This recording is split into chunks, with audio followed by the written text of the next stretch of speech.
খিচুড়ি, অন্ন, পায়েস, এই তিন নিয়ে মাহেশ। মাহেশ শব্দটা উচ্চারণ করলেই যেন রথযাত্রা আপনা আপনিভাবেই মনের মধ্যে চলে আসে। আর হবে নাই বা কেন?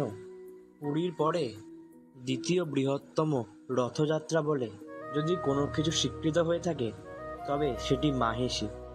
স্নানযাত্রার পর প্রবল জ্বরে জগন্নাথদেব, মা সুভদ্রা এবং বলভদ্রদেব উপনীত হন। এই সময় মহাপ্রভুকে সাগুর ভোগ প্রদান করা হয়।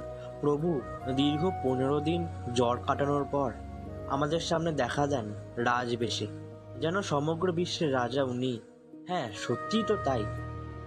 জ্বর কাটানোর পরে প্রভুকে মা লক্ষ্মী 56 রকম পদ নেদে খাওয়ান। এর মধ্যে শুধুমাত্র একটি পদ, চাটনি, ভুলবশত মা লক্ষ্মী করতে ভুলে যান।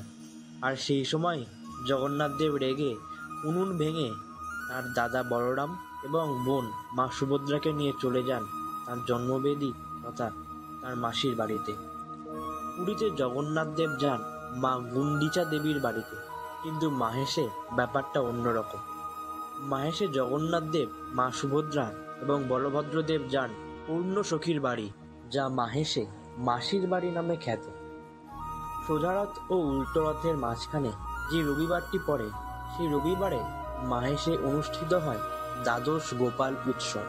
কথিত আছে, সোজারথ ও উল্টো রথের মাঝখানের রবিবারে একবার শ্রী চৈতন্যদেব তার দ্বাদশ গোপাল পার্ষদকে নিয়ে রথের চারিদিকে পরিক্রমা করেন।